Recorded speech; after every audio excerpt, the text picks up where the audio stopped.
అప్పుడు మీ అతనితో వెళ్ళిపోవటం స్వార్థం. అక్కడికి వెళ్ళి 15 సంవత్సరాల పాటు వీళ్ళు కాళ్ళ వేళ పడుతుంటే కనుక వీళ్ళని మెడ పట్టుకుని నెట్టేయటం అక్కడ కూడా స్వార్థం. చెల్లి మొగుడిని తీసుకొని మాట్లాడటానికి అసహ్యంగా అనిపిస్తోందండి. సారీ. ఇప్పుడు నా హస్బెండ్ కూడా లేడు మేడం, నా హస్బెండ్ కూడా చనిపోయారు.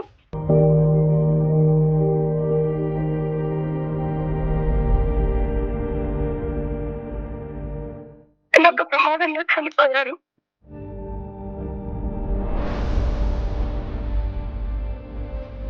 వాళ్ళు ఎందుకు వేసుకున్నావు నా ఫోను?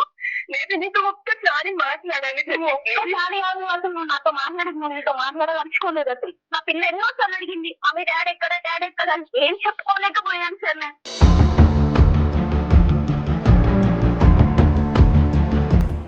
నిజమేనే, అప్పుడు ఏదో తెలియక తప్పు చేశాను. తెలియక కాదు, తెలిసే చేసినావు. తెలియక కాదు, ఆ విషయం తెలిసే చేసినావు.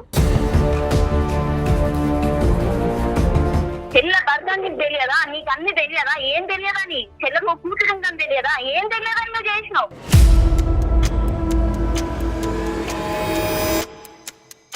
నా నాన్నకి నీ కాళ్ళు పట్టుకుంటానే. ఈ రోజు నీకు బాగా రాగానే నీకు చెల్లి కాళ్ళు మొక్కుతాను అంటున్నావా? నాతో పుట్టి, నాతో ఉండి, నాతో చేసి నీకు ఎలా చేయాలనిపించింది అప్పుడు? నువ్వు వెళ్ళి వాళ్ళని సుఖపెట్టట్లేదు, సంతోష పెట్టట్లేదమ్మా. నువ్వు వాళ్ళకి సుఖానికంటే బాధనే ఎక్కువ ఇచ్చింది దాని అవుతుంది. ఎన్ని కౌన్సిలింగ్లు చేసి ఏ విధంగా నీతో మాట్లాడినా కూడా నీ బాధని మేము తీర్చేది కాదు. కానీ డెసిషన్ పూర్తిగా మీదేనండి.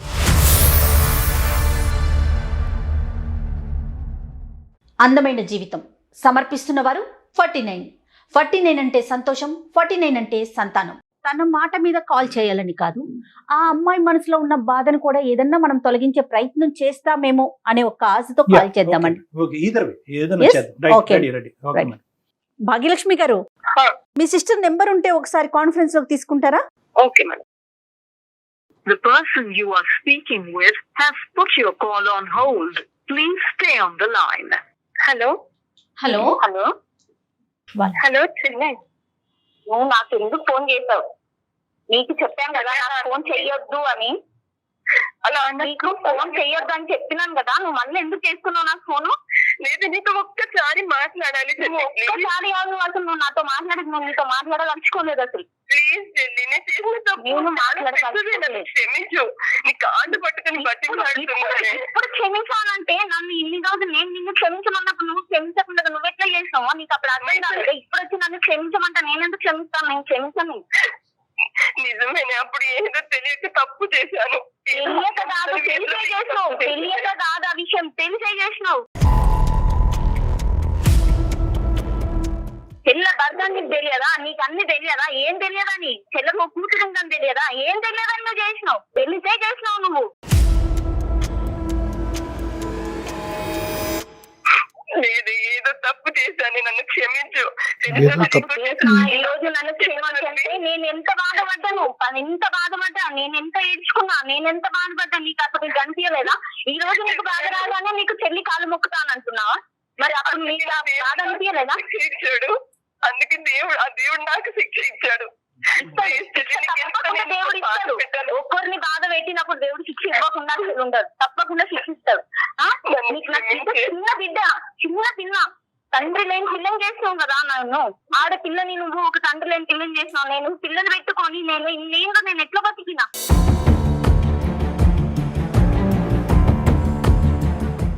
ఎవరితో ఎన్ని మాటలు పడ్డాను, ఎంత బాధపడ్డాను నేను, ఎంతగానో నేర్చుకున్నాను నేను. నా ఏడుపప్పుడు నీకు గంటిలో ఈ రోజు నువ్వు కరిగిపోవాలా?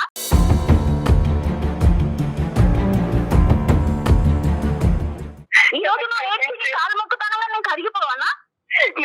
ఆ రోజు నీకు తెలియలేదా అదే నేను చేసింది తప్పు అన్న విషయం నీకు తెలియలేదా? అప్పుడు నువ్వు నన్ను 10 సార్లు చెల్లె అన్న ప్రేమ ఉంటే నువ్వు ఇలా చెయ్యకపోయేదానివి. ఈ రోజు నన్ను 10 సార్లు చెల్లె అన్నాను బదులు నువ్వు నాతో పుట్టి, నాతో ఉండి, నాతో చేసి నీకు ఎలా చేయాలనిపించింది అప్పుడు? నీకు అప్పుడు అర్థం కాలేదా? ఈ రోజు వచ్చి నీకు ఆలోచనే నేను అక్కడ పిలవడానికి కూడా నాకు నోరు వస్తలేదు అసలు.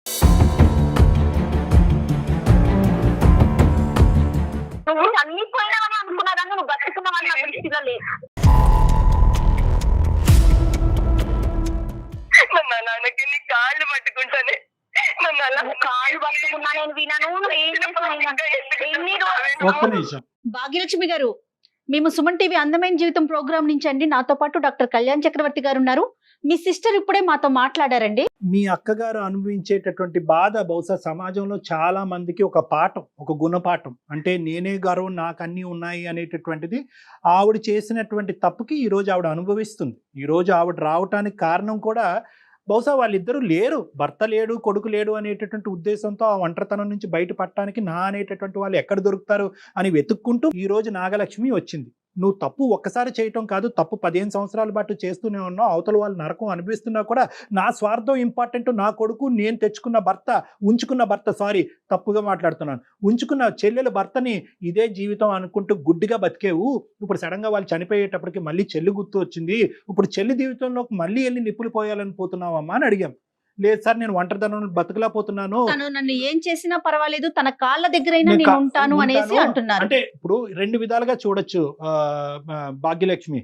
ఒకటి, నిజంగా ఆ అమ్మాయి పశ్చాత్తాపం పొంది ఇంకా జీవితాంతం నీ కాళ్ళ దగ్గర చెప్పులాగా బతికి తను చేసినటువంటి తప్పుకి పశ్చాత్తాపంగా బతకాలి అనేటటువంటి ఒక ఉద్దేశం చూడొచ్చు. రెండో ఉద్దేశం ఏంటంటే, అరే ఒంటరితనంలో ఉండలేకపోతుంది కాబట్టి మళ్ళీ ఇంకో మనిషిని ఎత్తుక్కుంటూ ప్రపంచం అంతా చీతూ అంటారు కాబట్టి ఎవరైనా క్షమిస్తే కనుక ఏకైక మనిషి చెల్లే కాబట్టి చెల్లి దగ్గరకు వస్తుండేటటువంటి కారణం అయ్యన్నో ఉండొచ్చు. ఏదేమైనా ఆ అమ్మాయి కారణాలు తీసి పక్కన పెడితే నీ బాధ మాత్రం ఎప్పటికీ ఏం చేసినా కూడా తీరేది కాదు. మేము ఎన్ని కౌన్సిలింగ్లు చేసి ఏ విధంగా నీతో మాట్లాడినా కూడా నీ బాధని మేము తీర్చేది కాదు. కానీ డెసిషన్ పూర్తిగా మీదేనండి. అక్కతో మాట్లాడాలా వద్దనిది, అంతే కదా డాక్టర్ గారు? అమ్మా, ఒక్కసారి అంటే మీరిద్దరు మాట్లాడారు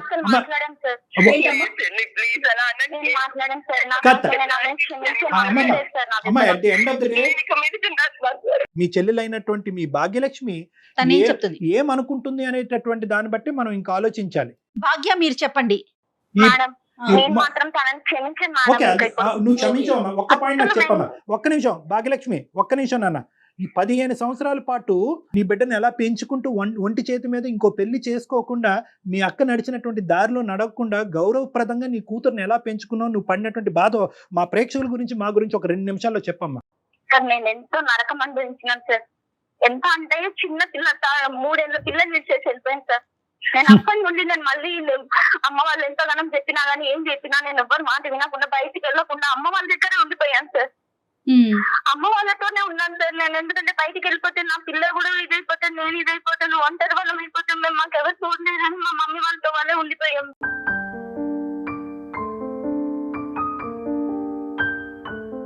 చుట్టుపక్కల వాళ్ళతో మేము ఎన్ని మాటలు పట్టాం సార్.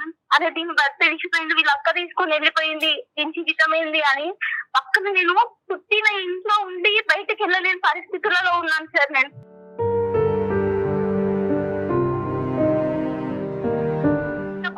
వచ్చినా కానీ వాళ్ళు చెప్పారు, అదే మా పాప మీద భర్త ఇడిచేసి వెళ్ళిపోయిండు అని.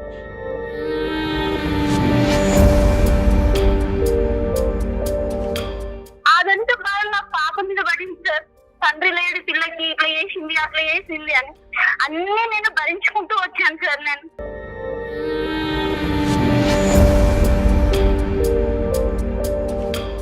పాప ఏం చేస్తుంది? పాప ఏం చదువుతుంది? పాప ఇంటర్ చదువుతున్నాం.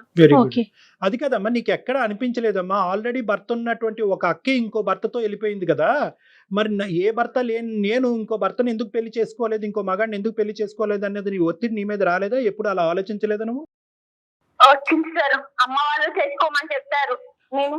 నేను ఇంకా చేసుకోనని దేవుడిచ్చిన వారు అనేది అదృష్టాన్ని వాళ్ళ వేరే వాళ్ళు తీసుకున్నప్పుడు చిన్న వయసు కదా అనేది. అంటే 24 సంవత్సరాల వయసు అప్పటి నుంచి ఒక భరించలేనటువంటి ఒంటరితనం, పెళ్లి కానటువంటి పెళ్లి, ఉన్న భర్త వెళ్ళిపోయాడు, అక్క మోసం చేసింది. నిజంగా ఒంటరితనం అంటే ఈ అమ్మాయిది ఒంటరితనం.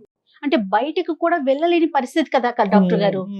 ఒకటమ్మా, మనం ఒక కంక్లూజన్ కి రావాలి అంటే కనుక ఈ అంశం మీద మొత్తం బంతి నీ కోర్టులోనే ఉంది. నువ్వు కావాలి అని అనుకుంటే నిజంగా మీ అక్కను ఇంకొకసారి అవకాశం ఇచ్చి నమ్మేటటువంటి అవకాశాన్ని ఇస్తే మీ అక్క వచ్చి నీతో పాటు ఉండటానికి తను రెడీగా ఉంది. ఏ కారణం చేత తను వచ్చి ఉండాలి అని అనుకుంటుంది అన్నది ఎవరికి అర్థం కానటువంటి అంశం. ఎందుకంటే ఒంటరితనం అని అంటుంది. మరి ఇప్పుడు వరకు వద్దనుకున్న చెల్లి ఇప్పుడు ఎందుకు గుర్తొచ్చిందని అందరూ అడుగుతారు. నెంబర్ 1. లేదు, తను చేసినటువంటి పాపం పనులకి పశ్చాత్తాపంగా ఏదో విధంగా నీకు ఏదో ఒకటి ఇవ్వాలి అనే ఉద్దేశంతో వచ్చి నీతో ఉండాలి అని అనుకుంటుంది. ఆ అమ్మాయి ఇస్తాదా తీసుకుపోతాదా అనే ఆలోచన నువ్వు చేసుకోవాలి. సార్ నేనైతే ఇవ్వను సార్. నేను ఎంతగానం నేను బయటికి వెళ్ళాలంటే నాతో వాళ్ళు ఉన్నవాళ్ళు వాళ్ళు భర్తతో ఇంటికి వచ్చినప్పుడు వాళ్ళు పండగలకి ఇంటికి వచ్చినప్పుడు నేను బయటికి వెళ్ళలేని పరిస్థితి సార్. నేను ఎంత ఫ్రెండ్ గా ఉండేనో వాళ్ళతో మాట్లాడాలనుకుంటే కూడా నేను మాట్లాడకపోయేదాన్ని. వాళ్ళ భర్తకు నా గురించి చెప్పేది. అలాంటి పరిస్థితి అలాంటిది అంతగా నేను అనుభవించుకుంటూ వచ్చినాను. నా పిల్లకి తండ్రి అని నా పిల్ల ఎన్నోసార్లు అడిగింది, మమ్మీ డాడీ ఎక్కడ అని. ఏం చెప్పుకోలేకపోయాను సార్. వస్తాడమ్మా చనిపోయినా చెప్పలేను, ఏం చెప్పలేక వస్తాడమ్మా అనుకుంటానే చెప్పుకుంటూ వచ్చాను సార్.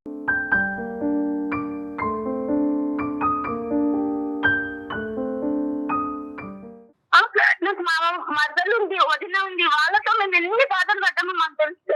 నా బిడ్డని నన్ను ఎంత కష్టపెట్టారో వాళ్ళు. ఎందుకంటే నేను అమ్మకు కూడా చెప్పుకోలేను. ఎందుకంటే మన ఏదైనా గొడవ అయితే వాళ్ళ జీవితాలంతా నాశనం అయిపోతాయి.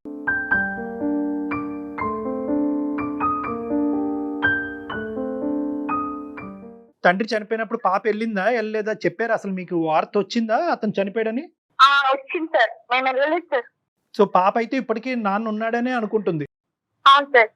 ఇప్పుడు ఈవిడ వచ్చి ఇక్కడ మీ ఇంట్లో ఉంటే కనుక సమాజానికి అదిగో భర్తను ఎత్తుకెళ్ళిపోయినటువంటి అక్కని మళ్ళీ ఇంట్లో వచ్చి కూర్చోబెడుతుందనే భావన సమాజం అందరికీ వెళ్తాదేమోగా. వెళ్తుంది సార్. మళ్ళీ ఇప్పటికే అవమానపడ్డ నువ్వు ఇప్పుడు ఇంకా చిన్న పిల్ల, ఇప్పుడు పిల్ల పెరిగి పెద్దదయింది, కాలేజీ చదువుతున్న పిల్ల కదా డాక్టర్ గారు. ఏమంటారు భాగ్య మీరు? మేడం నేను మాత్రం రానివ్వంటాను. తను వస్తే వద్దు నాకు. నేను మాత్రం ఇంటికి రానివ్వంటాను. వాళ్ళిద్దరు మాట్లాడమని నేను రానివ్వంటాను. మన పాత్ర ఏం లేదు, మాట్లాడిన తప్పు, మనం మాట్లాడితే తప్పు. పెరిగామని ఇప్పుడు తెలుస్తుందా నీకు?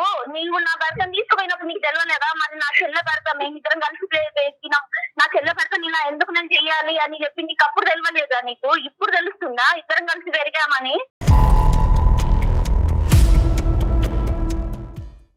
క్షమించవే, అప్పుడు చేసిన తప్పుకి ఇప్పుడు పశ్చాత్తాపడుతున్నాను. నేను మాత్రం నేను పశ్చాత్తాపం ముందు నీ పశ్చాత్తాపం చాలా తక్కువ.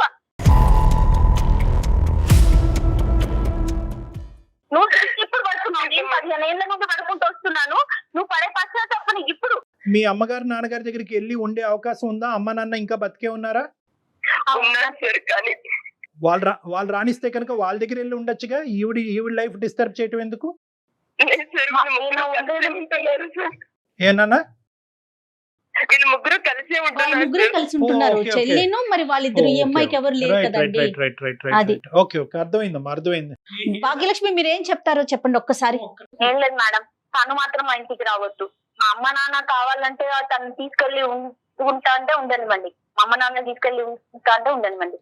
అంతేగాని తను మాత్రం మా ఇంటికి రావద్దు. తనతో పాటు నేను ఇంట్లో ఉండను. ఈ పాటికి అమ్మ నాన్నతో మాట్లాడి ఉంటావు కదా, అమ్మ నాన్న ఉద్దేశం ఏమై ఉంటుంది ఇందులో? ఒప్పుకుంటారా? క్షమిస్తారా? అమ్మ నాన్న కూతురే కదా సార్, వాళ్ళు వెళ్తానని అంటున్నారు సార్. పోన్లే అమ్మా, ఓకే ఓకే. వాళ్ళు వెళ్తాను అంటే వాళ్ళకి ఇష్టం ఉండి అయిపోయింది కదా అంటే కూడా. నిజంగా దేవుళ్ళమ్మా మీ అమ్మ నాన్న మాత్రం. నిజంగా అంటే ఒక ఆడపిల్ల అంటే ఎంతకన్నా కన్నబిడ్డని ఏం చేసిన బిడ్డే కదా కళ్యాణ్జీ, అది అలా ఆలోచిస్తారు కదా తల్లిదండ్రులు. అమ్మ నాన్న వెళ్ళేటట్టయితే ఏమంటావు నాన్న? వెళ్ళనివ్వండి సార్, అమ్మ నాన్న వెళ్తా అంటే వెళ్ళనివ్వండి, కానీ తను మాత్రం ఇంటికి రావద్దు. అలా అనుకు నేను చేసిన ద్రోహానికి నేను నిజంగా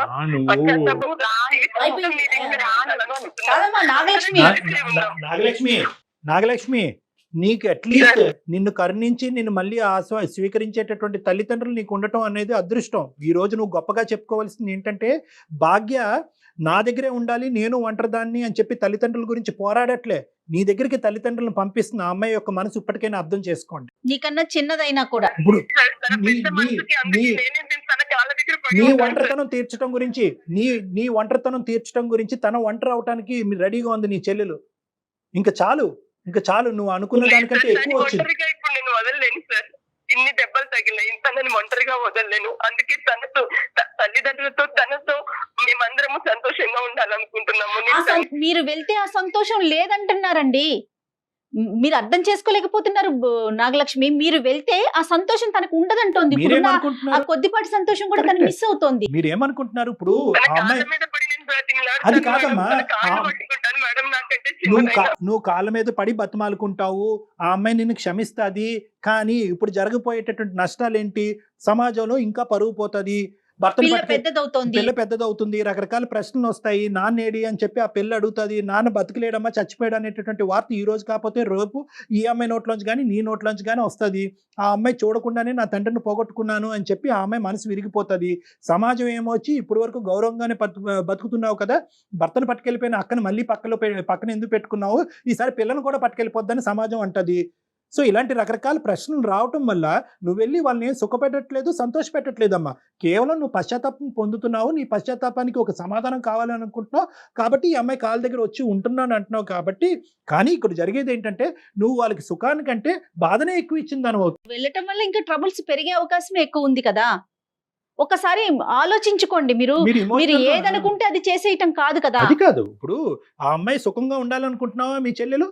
ఒకే మాట అమ్మా, మీ చెల్లెలు తన కూతురు సంతోషంగా ఉండాలని. Yes, Yes. సుఖంగా ఉండాలి అంటే నువ్వు మీ అమ్మాయిల దగ్గర ఉండు, ఆ అమ్మాయి ఆ బిడ్డతో పాటు బతుకు. ఎస్, వాళ్ళు అటు ఇటు తిరుగుతూ ఉంటారు. మీ చెల్లి దగ్గరికి మీ దగ్గరికి అటు ఇటు తిరిగి ఇద్దరిని చూసుకుంటూ ఉంటారు తల్లిదండ్రులు కాబట్టి. ఓకేనమ్మా?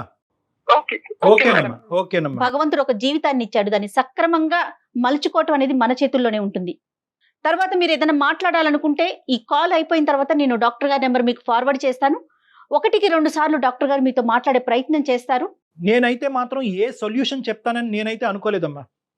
నిజంగా ఈరోజు భాగ్యలక్ష్మికి ఇంత పెద్ద మనసు ఉంది కాబట్టి ఈ సమస్యకి ఈ రోజు ఒక పరిష్కారం వచ్చింది. మా వల్ల రాలేదు ఈ పరిష్కారం, కేవలం తన వల్లనే. తన వల్ల వచ్చింది. ఓకే, మా అక్క ఇంత బాధపడుతుంది, ఒంటరిగా ఉంది, భర్త పోయాడు, కొడుకు పోయాడు కాబట్టి తల్లిదండ్రులను అక్కడ పంపించి ఆ ఒంటరితనాన్ని నేను గ్యాప్ నింపుతాను అనే పెద్ద ఉద్దేశంతో ఈ రోజు భాగ్యలక్ష్మి మాట్లాడటం వల్ల ఈ సమస్యకు ఒక పరిష్కారం దొరికింది.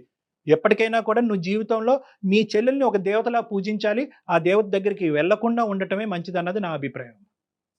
Thank you. Right Bhagyalakshmi. Thank okay.